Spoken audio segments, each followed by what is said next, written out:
Hello and welcome back, and that's right, today I want to talk about the subject of QNAP NAS, and more precisely QNAP 4-bay NAS. This is going to be a very quick video where what we're going to do is summarise all of the currently available QNAP 4-bay NAS devices as of May 2023 and help you decide which is best suited to you. I've done this sort of thing before, and I've talked about 2 bays and 8 bays and rack mounts and desktops and all kinds of things, but when it comes to QNAP's range of 4-bay NAS devices, I think it would be fair to say that they are something of a mess. There are just so many different kinds out there, and even within each of the individual kinds of 4-bay NAS that they have available in desktop and rack mount form, at the same time as that, there is also different configurations in between. And as you can see on the right hand side of the screen, just above me there, I've listed all of the currently available 4-bays from them on their website now. So this doesn't include older generation devices you might be picking up secondhand on eBay and the like.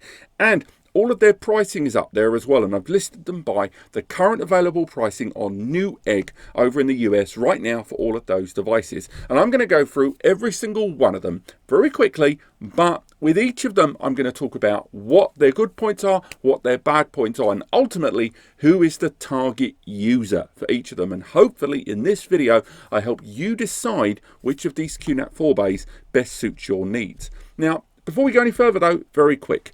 When we're talking about 4-bays, by 4-bay we mean 4 bays of primary storage. In some cases, the devices we're going to talk about now are actually technically 6 bays because they've got things like M2 NVMe bays for storage or expandable bays. So bear in mind that in a lot of cases, these 4 bays are not the end of the road in terms of storage. There are other ways and means to add more storage, and indeed, all of the devices I'm going to talk about now support the expansion devices from QNAP in 2-bay, 4-bay, all the way up to 16 bays of storage. But as you can see here on screen, there are all of the classic 4-bays and the expansion devices, 4-bay NASs from QNAP. And on the right hand side there, that pricing starting at $339 and going all the way up to just shy of $1,500. So 5 times the price for the same 4-bay scale of storage. So let's start with that first one there. This is the TS431K, $339. It's not really available. It's probably one of the oldest NASs in this lineup. Why is it cheap? Well, first and foremost, that CPU you can see there, an Annapurna ARM-based 32-bit ARM CPU. That means there is a lot of things this device will not be able to do. Moreover, the device arrives with 1 gig of memory. What all of this adds up to, having that 4-core ARM CPU of an older gen at 32-bit and a maximum 1 gig of memory, this system is going to max out in terms of its internal resources very quickly. And even if you run just the QNAP QTS software and all of the apps and features, you can forget things like transcoding, you can forget 4K. You'd be lucky if 1080p doesn't run on this without the system getting a bit dodgy. Ultimately, this system should be targeted as a destination remote backup. So if you're already running a QNAP NAS configuration in your home or business environment, or a third-party NAS brand such as Synology, Asustor, TerraMaster, and you want to create a remote backup device to synchronize with in either direction, this might be the device for you because it's very cost effective. And it brings you 4 bays of storage. It will manage the RAID. It's got dual LAN on it. So thanks to support of SMB multi-channel, that does open the door to 2 gig of network connectivity. This is, in my mind, purely a backup NAS. I would not recommend this NAS for multimedia. I would not recommend it for QTS. And ultimately, I would not recommend this NAS for anything beyond a target NAS device for all of those either backing up from another NAS or very low level backup. If you must use it for multimedia, DLNA maximum. So next up, we spend here another $40. What does another $40 get us? Well, strangely, I would argue a significantly better NAS. Now this is the TS433. Now when I use that word significant, it is relative because it is still an ARM-based NAS. However, it's running a 64-bit ARM, so a much more modern V8 processor there in terms of ARM processors, and that 64-bit architecture opens the door to other features and services being available to you. On top of that, it arrives with 4 gig of memory that can't be expanded, but it's still 4 times the memory of its predecessor, a much more capable CPU, and indeed even a higher clock speed overall. Now this can handle 4K. It's not going to transcode it because it doesn't have any kind of integrated graphics, and this CPU, as it's an ARM processor, takes big instructions, compresses it down for the CPU to hand back and forth, and that works in both directions. So unlike a powerful Intel or an AMD, this CPU is going to be good for simple tasks. Also, as you can see there, the system arrives with a front-mounted USB for copying, but the rest is USB 2. So your flexibility in terms of long-term scalability on this device are going to be limited. You'll only be able to add 1 expansion device via that USB 3 port there. When it comes to the network connectivity, however, both of those ports can be used with port trunking and again an SMB multi-channel, but with the added advantage that one of them is 2.5 gigabit Ethernet. That is good news. That means 3.5 gig of external network connectivity. So given the price difference is just $40 on Newegg, this is a substantially better box. It opens the door to low-level multimedia, even containers to a degree, and it does open up pretty much all of the base-level services from QNAP's applications. Indeed, in terms of surveillance, although you're only going to get 2 camera licenses in QVR Pro Elite, it's still able to run the bulk of the baseline QNAP applications. Again, I would say this is the most solid entry point into the QNAP ecosystem, unlike the predecessor where I would designate that as a backup only system. Now the third NAS, we're now going up now another $50. So another $50 up and now going to the 431P3. Now this is where things get a little messy, because the CPU gradient and growth between all these two devices isn't actually completely scaling. And this is where our old friend Annapurna comes back. A 32-bit ARM Annapurna CPU, just like we've already talked about already. So you're already thinking, wait, this box, what's the point of this box? Well, twofold. One, if we look at those rear ports there, this device arrives, if we look at the rear ports there, with 2.5 gigabit Ethernet and a single 1 GBE. So we've managed to keep that. But also, we've got further USB 3 ports. That means increased expandability with those QNAP expansion devices. But on top of that, you can use USB to 5 gigabit Ethernet and 2.5 gigabit adapters. And once again, adding these adapters opens up more network traffic to you to increase that kind of transfer speed externally within this device. Scrolling down, we can see it arrives with a 4 gig of memory, but unlike the TS433, this one can be expanded further. And that expandability, both in terms of storage externally with the expansions and that memory upgrade, is going to be desirable. And ultimately, although the differences between this and the 433 seem very, very small, you are paying $50 more to have a higher glass ceiling in the system's lifespan. However, I would not recommend this system for multimedia.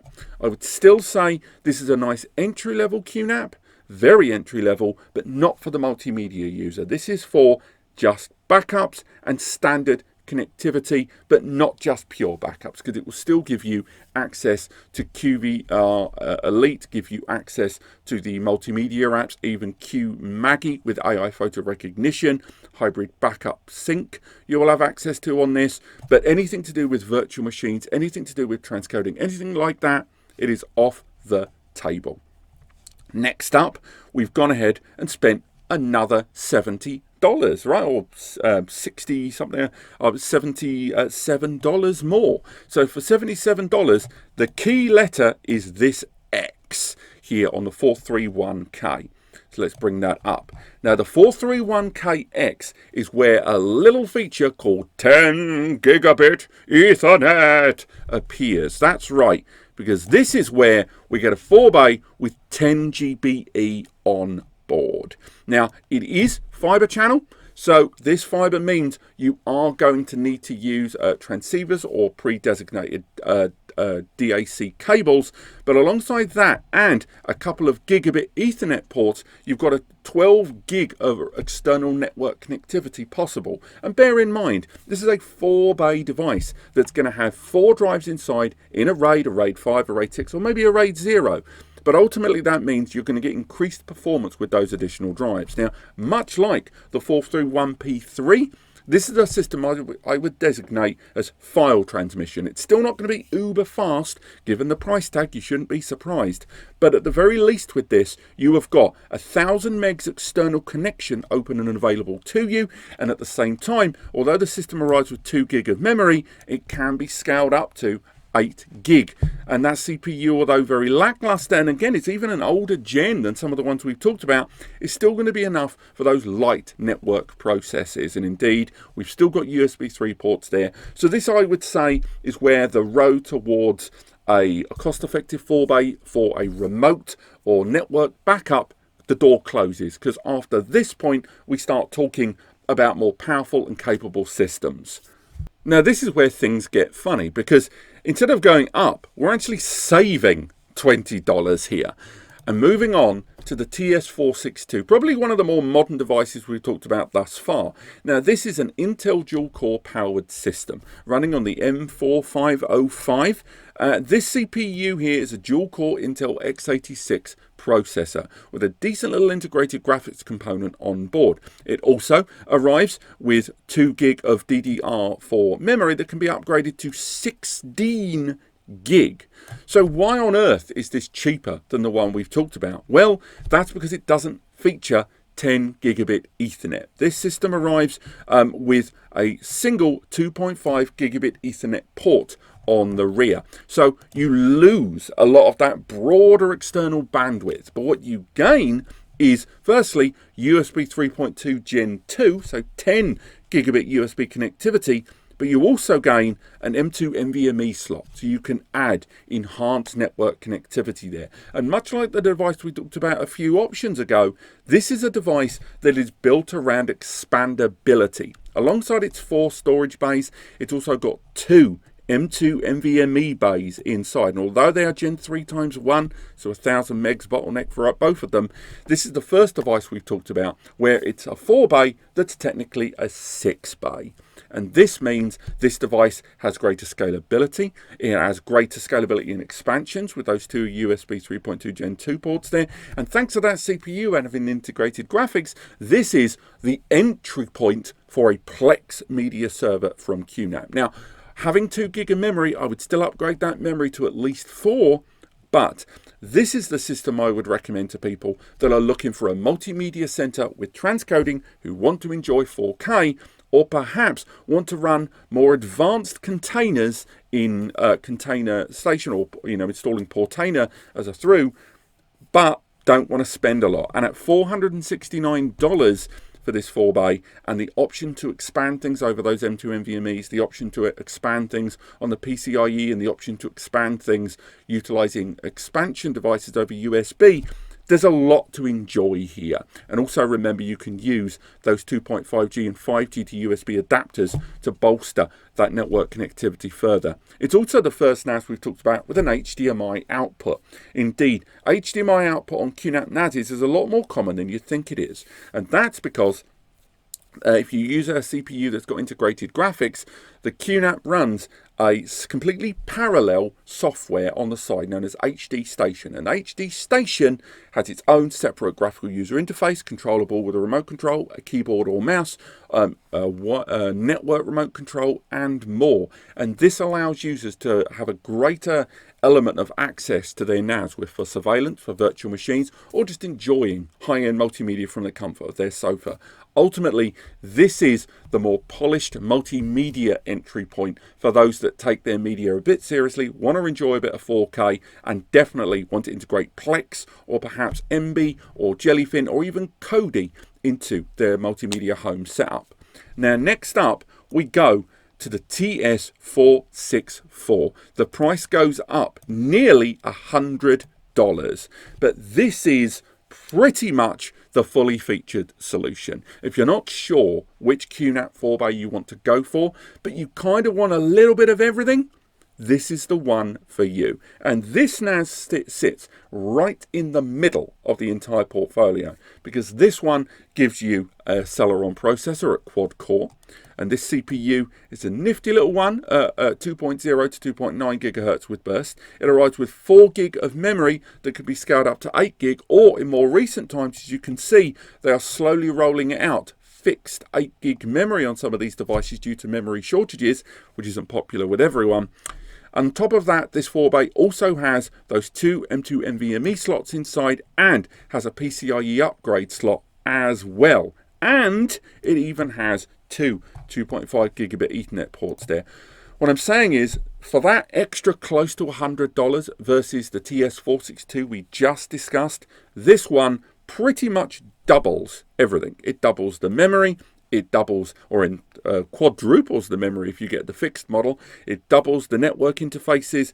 It doubles on the PCIe upgrade slot performance there, although it has the same M2 slot and the same SATA storage base there. It even doubles up on the number of expansion devices you can use. And the CPU is a quad core rather than a dual core, meaning this device has a huge amount more scalability and capability than the 462 that came before it. Now, what it lacks, of course, is because it's running on Celeron, it can't challenge some of the more higher-end enterprise post-production or fast throughput options that some users may desire. More on those later on. But if you are unsure which QNAP NAS you could go for, I would always recommend the TS464 as a perfect middle ground across the whole portfolio.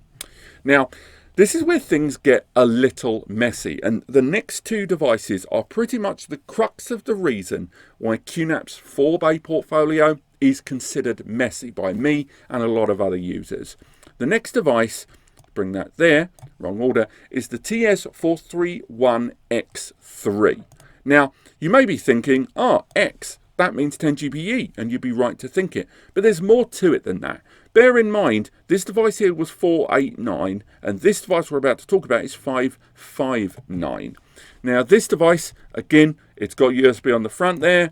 On the back, it's got those 10 GBE port there. And if we scroll down to the bottom, we can see there that it's got a 1 GBE and a 2.5 gigabit Ethernet port there on the rear to combine with that 10 GBE port. It even runs on that Annapurna CPU again. Very, very modest. So why is this device as expensive as it is compared to some of the ones we've talked about? Well, ultimately, it comes down to the combination of the 2.5 GBE port and the 8 gig of memory that's rolled in. There aren't the M2 NVMe bays. There aren't any of the extra bells and whistles that we've talked about thus far with expandability, although you can attach in at least one expansion, and some network upgrades are possible, but not all, because the CPU is less capable than that of an Intel. If you are looking at somewhere between an expandable storage backup solution, or you want to run some early containers, this really isn't going to be good for you because of that 32-bit ARM. This is what I would call the higher end of the backup solutions for remote connectivity. Or if you want to edit files directly on 10 GBE on a cost-effective budget, and you're not going to be dealing with higher, heavier media, such as, raw video, this might be a very good entry level into 10 GBE editing. But just bear in mind, while my cat jumps around, that the 10 GBE on this is fiber-based, and that CPU will significantly limit your performance with the device when in use. And if you're going to edit files on 10 GBE, then you should use a more capable CPU of at least x86 architecture. And on that subject, one of the most confusing NASs in their whole portfolio, the TS453E. Now, the TS453E is sort of, but not quite, a compromise to this, the 464 we talked about earlier. Now, the 464, it has that PCIe scalability, and the memory on it is scalable towards arriving with 4 gig to 8 gig, depending on the one you go for, whereas the TS453E removes the PCIe upgrade slot. It's got that front-mounted USB-A, and on the rear, we've got a USB standard 3 and a couple of 2s, but it's got two 2.5 gigabit Ethernet ports, no means to upgrade the PCIe connection at all, so you're fixed with those or whatever USB adapters you use. And inside, it's got two M2 NVMe bays. So why is this device $639 at the moment when the 464 is $549? Well, two reasons. Number one, this was released later, around about 4 months after the 464. This was released. This is also using a newer generation Intel Celeron. It's running on the J6412, which, when compared against the N5095 and N5105 of the TS464, has advantages and disadvantages. But the removal of the PCIe slot means that the M2 NVMe's are a higher architecture. So the SSDs you put inside this device will give you 2000 megs each. Alongside the 4 main storage bays inside, gives you a huge amount of high performance storage. And it's got two 2.5 GBEs and the option to add a couple more, giving you a potential scalable 1000 megs external performance. If you are looking at the most affordable Plex media server and you're not going to be bothered about scaling up external connectivity, you're not going to be looking at editing on the fly, and you are looking for a nice compact, low container or low VM system, or a standalone surveillance system that can really crank out that storage internally in terms of performance, or want to create a tiered storage system that's very compact but very capable, the TS453E may well be the system for you. And remember, it also features that same expandability. But just bear in mind that one, although it's good news that it's got 8 gig of memory, that memory cannot be expanded or downgraded. So that price tag stays because of the newer CPU, the 8 gig of memory, and the fact the system is running on just higher capabilities in certain areas. And instead of being the kind of please everyone 464 model, this one veers in one direction and therefore taken away in some of the other areas. Now, after this, we've got to talk about our first real logical SMB solution, and one of the oldest ones on our lineup by 2.5 years, the TS473A. Now with this NAS, we've moved away from an integrated graphics CPU. We've moved into our first AMD embedded Ryzen. The embedded Ryzen at 4-core or 8-thread gives you fantastic internal throughput. This device moves away from those multimedia concerns, moves away from those graphical concerns, and this time focuses very squarely on throughput. You can still run VMs from it in the containers and the surveillance software, and the hardware architecture is very impressive, arriving with 8 gigs, supporting up to a cracking 64 gig of memory. This is a powerful system and a very capable system.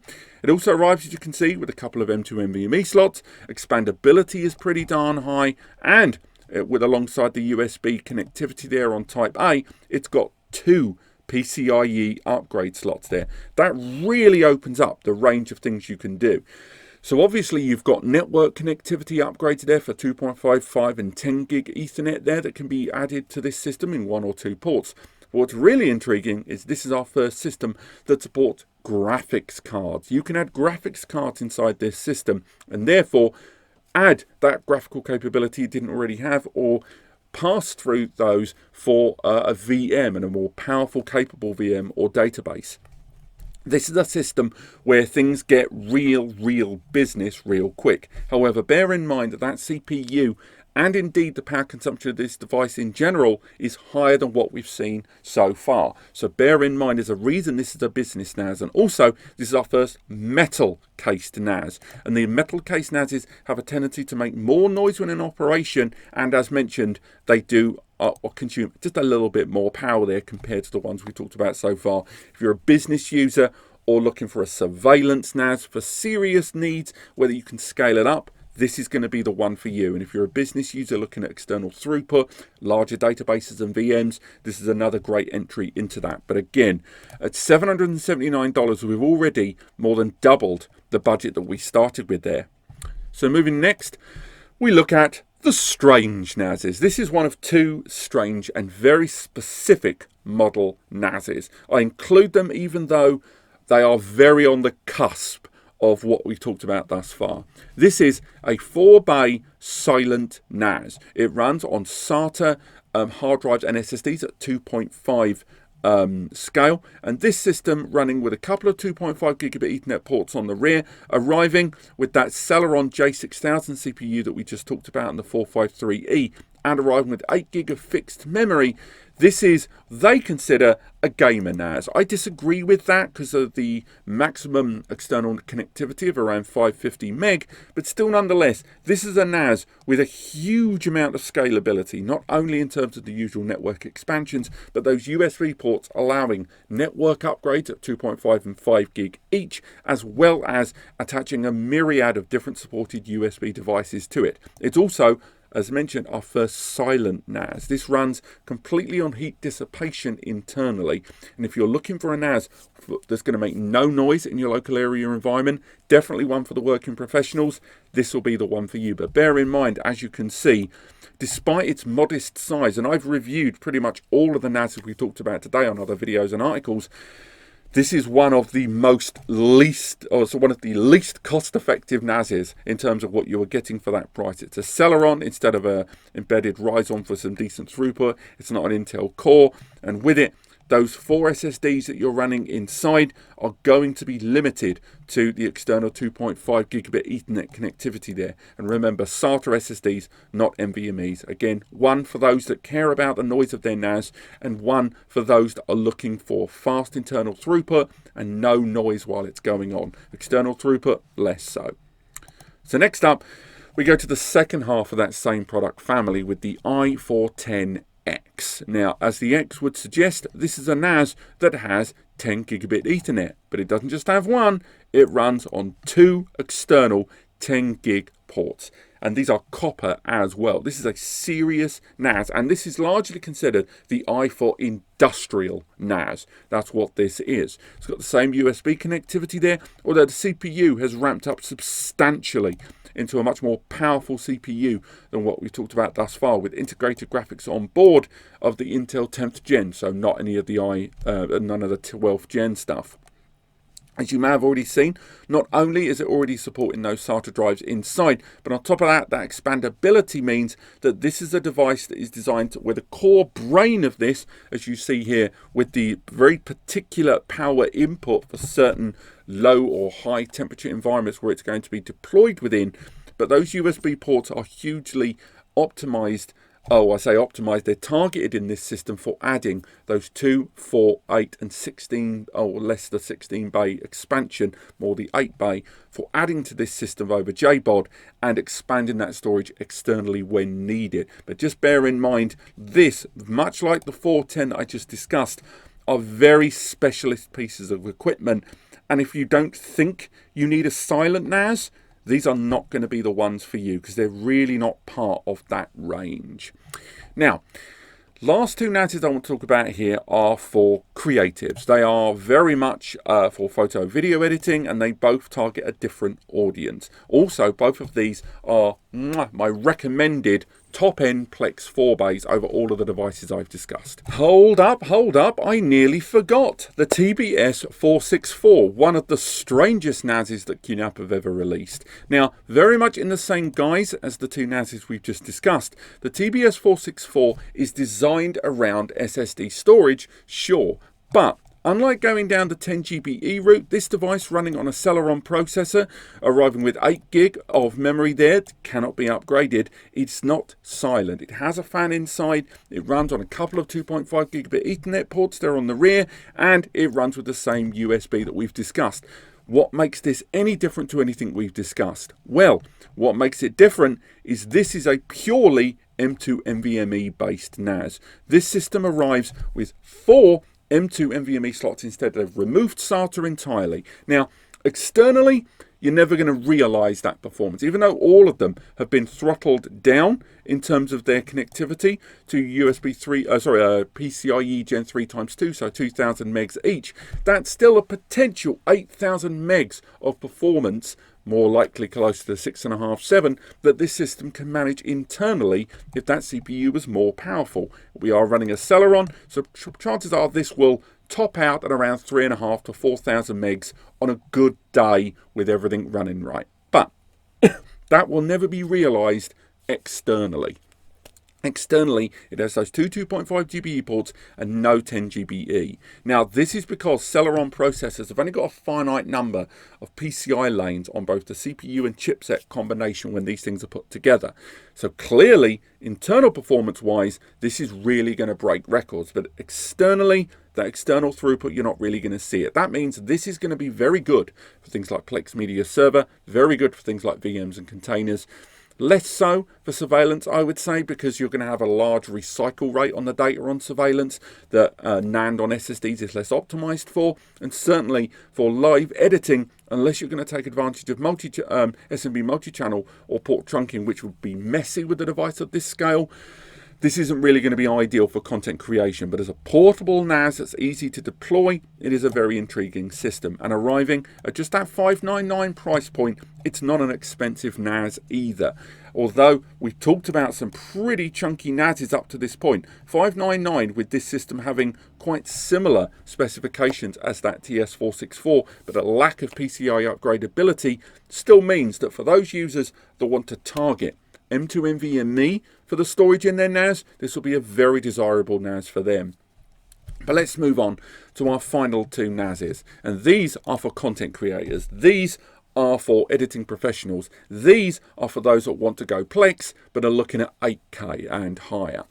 This is the TVS H464 running with ZFS as an optional file system inside, much like the TVS 473A we've discussed. This system arrives with a Pentium 12th Gen 2-core 4-thread processor. Also, within this product family, there are a 6 and an 8 bay that run on an i3, an i5, and even an i7 and i9 versions.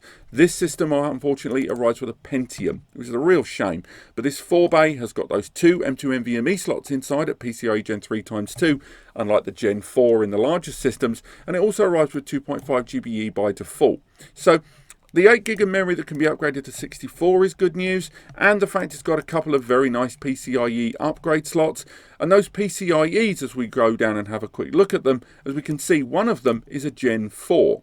That Gen 4 slot means you can take advantage of expansion cards, with Gen 4 giving you 2,000 megs per lane there. So that PCI, you could put a QM2 card in there that have a combined 10 GBE and Gen 4 SSD cards on there, and you can get a QM2 card that's got 2 and 4 SD slots on there, or 2 10G ports and 2 M2 NVMe slots on there. And this is another case of where expandability is what's desirable about this device overall. And also, it is by far, up to this point, the most powerful CPU we've discussed of all of them. Not only in terms of clock speed, but in terms of capability as well. And of all of the NASs I've talked about right now, if you're going to have one for Plex Media Server as a 4 bay that can do everything, remember, just within the realms of 4 bays, it would be this one. Because this one, whether it's virtual machines, whether it's containers, whether it is surveillance, whether it's taking advantage of AI-assisted processes, whether it's Plex Media Server or more, this is the one you need to go for. But just bear in mind, at $1,100 or close to $1,200, this is not cheap. And talking of not cheap, the TVS 472 XT, a NAS that at this point is quite old. It has also seen multiple upgrades in its CPU and its lifespan, starting at a Pentium and bouncing around at an i3 version and indeed even an i5 version at one point. Now, this is very similar to the NAS we've just discussed. First and foremost, it is arriving with an Intel Core processor, but an i3 this time, but it's an older gen, an 8th gen i5, so not as efficient as the 12th gen Pentium we discussed. It also arrives with just 4 gig of memory off the bat that can be upgraded. It has inside the 4 main bays, but also 2 M2 slots, much like the 474 we've discussed, and support, of course, of the ZFS platform. But it also arrives with a 10 gig Ethernet port on the rear. That 10 gig Ethernet port is also attached to 2 Thunderbolt 3 connections. And this is where the photo and video editors, but predominantly video editors, broadcasters, high-end content creators, and those that work in production need to lean forward, because this is the beast. This is the one where if you are going to be dealing with and editing on multiple workstations, an editor here at 10GBE, an editor here at Thunderbolt, an editor here at Thunderbolt, and even a spare PCIe slot to add more 10GBE connections, this is where it's at. Bear in mind, of course, we're still talking about a quad-core i3 processor here, and only 4 bays of storage, and the 2 M2s as well for a hot drive, a hot area of storage as well, or use Qtier and create a combination hot and warm storage area internally. But ultimately, if you're a content creator, this is the one you need to go for. If you're a Plex user, you don't need all those extra connections, and this one is the top end of that. But this has been a walkthrough and guide of all of the currently available 4 bays from QNAP. Now, did I miss one? You tell me. I nearly missed the 464, the NAS book. Let me know what you guys think in the comments. I know there are older generation NASs I've not talked about today, and no doubt as this video goes on, newer generation QNAPs will arrive that will also go on to show that I've missed a few steps out. But do you own one of these QNAP NASs, or are you still on the fence about which one you need? If you need any help, the free advice section is linked below over on NAS Compares, the big blue button on the side of our website. There's the free community forum. There's even our Discord now that you can ask questions and get support. And in the description, I will link to some of the devices I've talked about today. So if you found this video helpful, and if you were planning to buy from Amazon, B&H, Newegg, or any one of many e-shops that we link to below, please use those links to go there, because it won't cost you anything, and anything you buy, anything when you use that link to take you to that website, will result in a kickback to me and Eddie here at NAS Compares, and it allows us to keep doing what we do. It's a passive way to fund content creators like us. But apart from this, there's also guides in the description below to other QNAP related videos and articles. But apart from that, thank you so much for watching, and I'll see you next time.